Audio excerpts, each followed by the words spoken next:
कैसा ये इश्क है।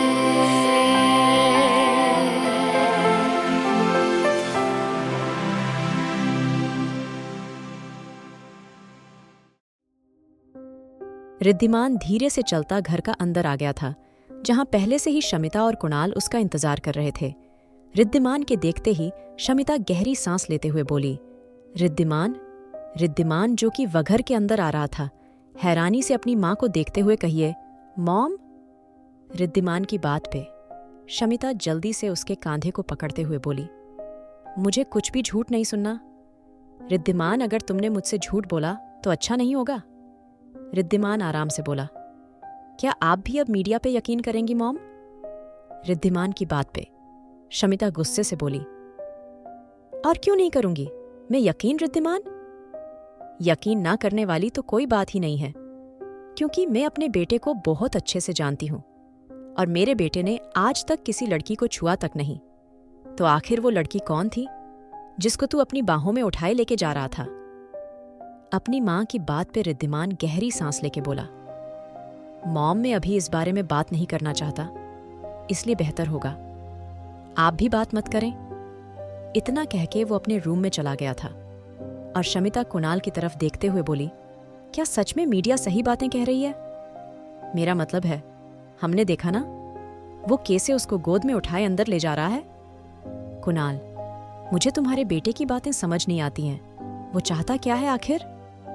शमिता की बात पे कुणाल धीरे से बोला, वो जो कर रहा है उसको करने दो शमिता, और वैसे भी रिद्धिमान डरने वालों में से नहीं है। अगर ऐसा कुछ भी होगा वो हम बता देता, वो स्ट्रेट फॉरवर्ड है, बातें घुमाना नहीं आता। उसको इतना कह के वो शांत हो गया था और शमिता भी खामोशी से अपने कमरे में चली गई थी, क्योंकि दोनों जानते थे भले ही कितना भी जोर लगाए पर उनका बेटा कुछ नहीं बताएगा। वहीं दूसरी तरफ हॉस्पिटल में सेरेन को डिस्चार्ज मिल गया था और उसको ये भी पता चल गया था उसको यहाँ लाने वाला और कोई नहीं बल्कि युवान ही था, और वो ये बात जानती थी उसका ये हाल युवान ने नहीं किया, लेकिन युवान के ग्रुप में से ही किसी ने किया है। सेरेन जैसे ही हॉस्पिटल से बाहर निकली, बाहर युवान गाड़ी लिए खड़ा था। सेरेन धीरे धीरे चलती ओंटो की तरफ जाने लगी थी। जब युवान ने बीच में लाके गाड़ी रोक दी थी, सेरेन पीछे हट गई थी, लेकिन युवान बार बार हॉर्न दे रहा था। सेरेन गुस्से से बोली, बस बहुत हो गया, तुम्हें समझ नहीं आता? युवान ओब्रॉय, क्या साबित करना चाहते हो? सेरेन की बात पे युवान गाड़ी से नीचे आ गया था और उसने बिना कुछ कहे उसको गोद में उठा लिया था, और इससे पहले वो कुछ समझ पाती, युवान ने उसको गाड़ी में डाल दिया था। सेरेन हैरान सी रह गई थी, लेकिन वो बिल्कुल खामोश थी, क्योंकि वो लोग इस वक्त बीच सड़क पे थे और वो कोई तमाशा नहीं बनाना चाहती थी। युवान ने बिना कुछ कहे गाड़ी चलाने शुरू कर दी थी। दोनों के बीच एकदम शांति थी। युवान गहरी सांस लेकर बोला, कल जो भी हुआ मैं नहीं चाहता, तुम घर बताओ, क्योंकि मैं आने नकली भाई को अच्छे से जानता हूँ, वो मुझ पे ही इल्जाम लगाएगा, इसलिए बेहतर होगा जुबान बंद रखना। मॉम से मैंने बात कर ली है, इसलिए मॉम के सामने भी जुबान मत खोलना, और हाँ, ये मत सोचना मैंने तुम्हें माफ कर दिया, मेरे दिल में तुम्हारे लिए आज भी वही नफरत है और हमेशा रहेगी, लेकिन मैं नामर्द नहीं हूँ जो छुप के वार करूँ। युवान की बात पे सेरेन बाहर देखते हुए धीरे से बोली, क्या मैं जान सकती हूँ तुमने मुझे क्यों बचाया? तुम मुझे मरने के लिए भी तो छोड़ सकते थे ना, क्या जरूरत थी बचाने की? सेरेन की बात पे युवान गाड़ी मेंशन के अंदर घुसाते हुए बोला, क्योंकि मैं नहीं चाहता था मेरा नकली भाई मेरे ऊपर इल्जाम लगाए, और वैसे भी इतनी मासूम तुम भी नहीं हो, तुम भी अच्छे से जानती ही ये काम मेरे ही ग्रुप वालों का है, और जिसका है शायद ये भी जानती होगी। इतनी तो बेवकूफ मैं तुम्हें नहीं समझता सेरेन, क्योंकि तुम जैसी लड़की ने जिस चालाकी से मुंह पे रेप का इल्जाम लगा दिया, वो और क्या ही कर सकती है। युवान की बात पे सेरेन ने आंखें उठा के उसको देखा था। वो बहुत धीमी आवाज में बोली, तुम्हें गलत लगता है? मैंने ऐसा कुछ नहीं किया, मैं क्यों तुम्हारे ऊपर? वो कुछ कहने वाली थी, लेकिन युवान ने हाथ उठा के कुछ भी कहने से रोक दिया था। युवान गहरी सांस लेके बोला, मुझे और कुछ नहीं सुनना, और बेहतर होगा मुझसे दूर रहो, वरना मैं अपने बदले की आग में सच में तुम्हारी जान ले सकता हूं।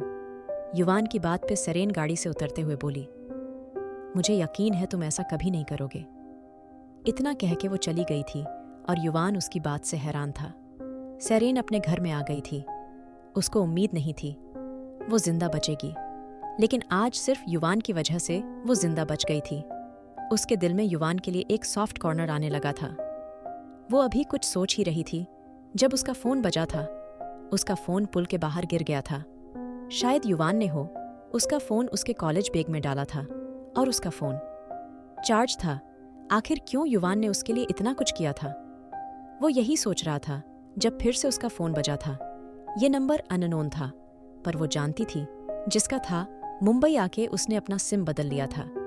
लेकिन अपनी प्यारी बुआ का नंबर वो नहीं भूल सकती थी। सेरेन ने गहरी सांस लेके फोन उठा लिया था। तभी समीरा गुस्से से चीखी थी, मुझे तुमसे ये उम्मीद नहीं थी सेरेन, तुम्हें पाल पोस के बड़ा किया और तुम मुझे धोखा देके चली गई। मुझे पता था तुम भी अपनी बहन जैसी निकलोगी। आखिर एक ही खून हो ना, दोनों तुम भी रंग दिखाओगी, इसलिए मैंने तुम्हें हर एक बात झूठ बताई। अभी समीरा की बात पूरी होती तभी सेरेन जल्दी से बोली, बुआ प्लीज समझने की कोशिश की करिए, मैं सच में आपको बता के आना चाहती थी, लेकिन मुझे पता था आप मुझे मेरी उस घटिया बहन के पास नहीं जाने दोगी, इसलिए मैंने आपको कुछ नहीं बताया। समीरा, जिसने सेरेन को सब सच बता के उससे सारे रिश्ते खत्म करने का फैसला लिया था, वो सेरेन के मुंह से बुआ सुन के हैरान रह गई थी। मतलब अभी भी बाजी उसके हाथ में थी। सेरेन, जिसने आज तक उससे कोई रिश्ता नहीं रखा, वो उसको बुआ कह रही थी। समीरा खुश हो गई थी। मतलब सेरेन अभी भी उसके हाथों की कठपुतली थी और वो जैसे चाहे उसका इस्तेमाल कर सकती थी। समीरा अपनी आवाज को नॉर्मल करते हुए अजीब सी दुख भरी आवाज में बोली, सेरेन, मैं जानती हूं मैंने तुम्हें कभी चीज से नहीं रोका, कभी तुम्हारी जिंदगी में दखल नहीं दिया, लेकिन तुम नहीं जानती मैं छुप छुप के कितना रोई हूं। तुम नहीं जानती मैंने कैसे तुम्हें पाला है। मैं नहीं चाहती थी तुम्हें बचपन में किसी भी चीज कमी हो। अगर तुम्हारी बहन वहां मेरे भाई और भाभी के पैसों के ऐश कर रही है, तो मैं अपनी बच्ची को ऐसी जिंदगी नहीं देना चाहती थी जहां वो घुट के रहे। इसलिए मैंने तुम्हें आजादी दी ताकि तुम हर वो काम करो जो तुम कर सको। मैं जानती थी तुम ड्रग्स करने लगी हो, लेकिन फिर भी मैंने तुम्हें नहीं रोका। मैं जब जब तुम्हें रोकना चाहती थी, मेरी मोहब्बत मेरे आगे आ जाओ थी। मुझे लगता था मैं तुम्हारे ऊपर जुल्म कर रही हूँ, तुम्हें किसी से चीज से रोक के तुम्हें बांध रही हूँ। मैं जानती हूँ मैंने कभी तुम्हें प्यार नहीं दिखाया, पर बेटा मैं दिल से तुम्हें प्यार करती हूँ और तुम्हारे जाने से बिल्कुल टूट गई हूँ। समीरा की झूठी बातों पे सेरेन रोते हुए बोली, आओ नो, हुआ मैं सब जानती हूँ।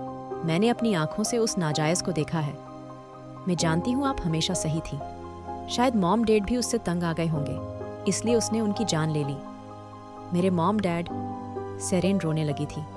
तभी समीरा जल्दी से बोली, नहीं बेटा, तुम्हें रोना नहीं है, ये आंसू तुम्हारी हिम्मत है और तुम्हें अलियाना का वो हाल करना है। वो कहीं मुंह दिखने काबिल ना रहे, तुम्हें उससे सब कुछ छीन लेना है, उसका पैसा, उसका घर, उसकी कंपनी। और अगर वो किसी से प्यार भी करती होगी, तुम्हें उससे उसको भी छीन लेना है, उसको तड़पाना है, तुम्हें बहुत ज्यादा, इतना ज्यादा ताकि वो खुद ही मर जाए। जब उसके पास कोई भी अपना नहीं होगा, वो खुद खत्म हो जाएगी। और जब जाके इसको तुम्हारे दर्द का एहसास होगा। समीरा की बात पे सेरेन के अंदर और ज्यादा नफरत भर गई थी। वो गहरी सांस लेकर बोला, बिल्कुल ऐसा ही होगा, हुआ, बस आप जल्दी यहाँ आ जाइए। सेरेन की बात पे समीरा आराम से बोली, ऐसा भी जरूर होगा, लेकिन उसके लिए तुम्हें थोड़ा इंतजार करना होगा। अभी मेरे वहां आने का सही टाइम नहीं आया। तुम ये बताओ, तुम कहाँ रह रही हो? समीरा की बात पे सेरेन ने सब कुछ उससे बता दिया था। कैसे वो ओबरॉय मेंशन में आई थी और यहाँ क्या हुआ था, हर एक बात। उसकी बात सुन के समीरा आराम से बोली, वेल डन सेरेन, तुमने दिखा दिया तुम मेरी ही भतीजी हो। अब मेरी बात ध्यान से सुनो। तुम्हारी उस नाजायज बहन को बर्बाद करने की पहली सीधी है ओबरॉय परिवार, और तुम्हें अब वैसा करना है जैसा मैं तुमसे कहूंगी। समीरा की बात पे सेरेन जल्दी से बोली, क्या बुआ? समीरा गहरी सांस लेकर बोली, सुनो। और फिर जो समीरा ने कहा था वो सुन के सेरेन के होश उड़ गए थे। वो खड़े होते हुए बोली, प्लीज बुआ, मुझे उसकी जिंदगी बर्बाद करनी है। अपनी नहीं, आप क्या कह रही हैं? बहुत बड़ी बात है। यह, समीरा धीरे से बोली, अगर अपने माँ बाप का और अपना बदला लेना है तो ये करना पड़ेगा, क्योंकि तुम्हें इस काम के लिए ओबरॉय ली। जरूरत हर हालत में पड़ेगी, तुम अकेली ये नहीं कर सकती, इसलिए को मैंने कहा है वो करो। समीरा की बात पे सेरेन खामोश हो गई थी, क्योंकि वो नहीं जानती थी अब उसको क्या करना है। ये बहुत बड़ा काम था जो वो हरगिज नहीं कर सकती थी। उसकी पूरी जिंदगी बर्बाद हो जाती इससे। अलियाना को बर्बाद करने के चक्कर में वो खुद को कैसे कुर्बान कर सकती थी। सेरेन को खामोश देख समीरा फिर से बोली, तुम यूं काम कर लोगी ना, उसके बाद तुम्हारा बदला पूरा होगा। मैं तुम्हें बताऊंगी आगे क्या करना है, पहले ये काम करो। समीरा की बात पे सेरेन ने ओके कह के कॉल काट दिया था, लेकिन उसको कुछ समझ नहीं आ रहा था। आखिर क्या कहा है समीरा ने ऐसा?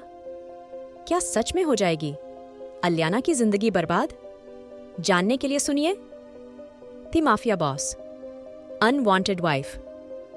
और अगर आपको एपिसोड पसंद आया तो लाइक, शेयर और सब्सक्राइब करना ना भूलें।